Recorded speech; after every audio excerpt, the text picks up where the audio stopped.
भगवान श्री राम जानकी की प्रथम मिलन स्थली पर बाग तरार परिसर में होगी 7 दिवसीय श्री राम कथा। 4 दिसंबर से 12 दिसंबर तक होगी कथा वचन।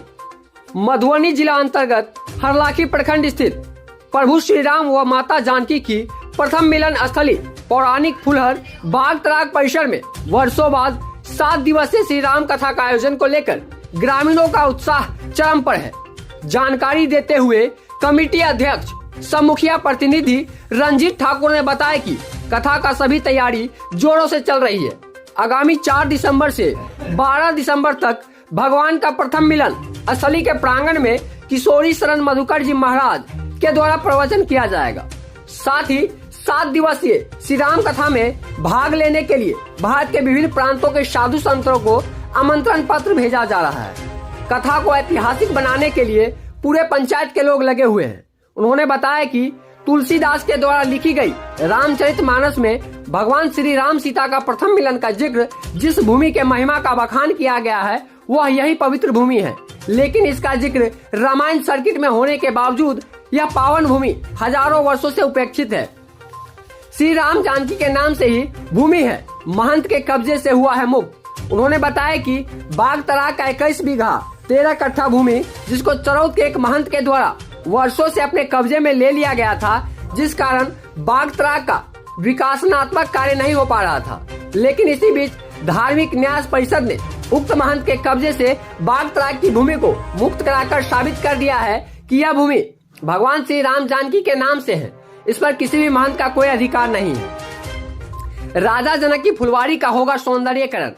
प्राप्त जानकारी के अनुसार धार्मिक न्यास परिषद के द्वारा यह भी कहा गया कि जनक जी की फुलवारी बाग तरार का जल्द सौंदर्यीकरण होगा। इस पवित्र भूमि पर सुंदर फुलवारी व मंदिर का निर्माण के साथ साथ समुचित विकासात्मक कार्यों के दिशा में पहल शुरू कर दी गई है। वही बाग तरार के पुजारी बिहारी पांडे का कहना है कि यह वही पवित्र स्थल है जहां त्रेता युग में माता जानकी नित्य दिन गिरजा माई को पूजा करने अपने सहेलियों के साथ आया करती थी। इससे पहले राजा जनक की फुलवारी इसी बाग तरार में पूजा के लिए फूल चुनती थी। इसी दौरान जब ऋषि विश्वामित्र जी प्रभु श्री राम व लक्ष्मण को धनुष यज्ञ में भाग लेने हेतु लेकर आए थे, उस वक्त राजा जनक के सुंदर सदन हरलाखी के वर्तमान बिसौल गांव में ठहरे हुए थे, जहां से गुरु की पूजा के लिए प्रभु श्री राम फूल चुनने इसी बगीचे में आए हुए थे, जहां किशोरी जी और भगवान श्री राम का पहला मिलन इसी फुलवारी में हुआ था। ये जनक जी की फुलवारी है। इसमें डेली सीता जी आकर के स्नान करके फूल लेके और माँ शक्ति पीठ को पूजा की है, गिरजा माई को। उसमें विश्वामित्र के साथ भगवान राम जी आए हुए थे, जो बिसौल में उनका स्थान गुरु महाराज को रखा गया, जिसका नाम विश्वामित्र जी है।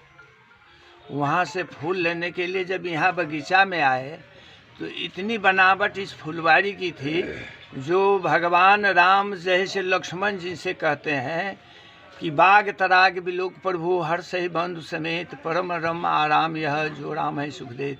कि हे लक्ष्मण, मैंने सुना था कि जनक जी का वास्तविक में फुलवारी अच्छी है, यहाँ देखने में तो इतनी खुशहाली आ रही है जो मुझे इतना खुशी कहीं संसार में नहीं मिला।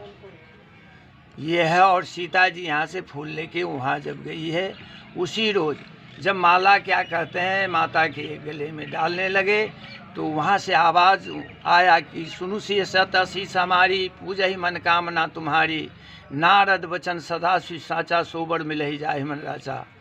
जब इतना वचन जब माता जी ने बोली है, उसी वक्त राम जी इस फुलवारी में घूम रहे थे, तो सब सखियाँ वहाँ से आकर के यहाँ फुलवारी में फूल के ओर से राम और सीता की चस्म मिली है। पहला मिलन यही इस धरती पर हुआ था। कुछ वैसा धरोहर है जिससे लगे लोगों को, यहाँ पे कुछ धरोहर है। यहाँ जब क्या कहते हैं त्रेताकालीन में तो संत लोग कहते हैं कि एक धनुष पड़ा हुआ है यहाँ, जो इस बगीचा के अंदर से निकला है। तो साधु लोग कहते हैं कि राम जी यही धनुष लेके आए थे, उसमें त्रेता और द्वापर का दोनों चिन्ह है, जो अभी तक वर्तमान में वहाँ रखा है। वो फुलवारी के कसमी। परिचय दीजिए अपना। मेरा नाम बिहारी पांडे है, मैं यहाँ का पूजनीय हूँ। जी बिल्कुल सच बात है कि ये बागतरा की पावन धरती पर भगवान राम और माता जानकी की प्रथम मिलन स्थली महाराज मिथिलेश की एक पुष्प वाटिका के निर्माणार्थ 4 दिसंबर 2023 से 12 दिसंबर 2023 तक किशोरी शरण मधुकर जी मुठिया बाबा के माध्यम से यहाँ पर कथा वाचन आरंभ होना है।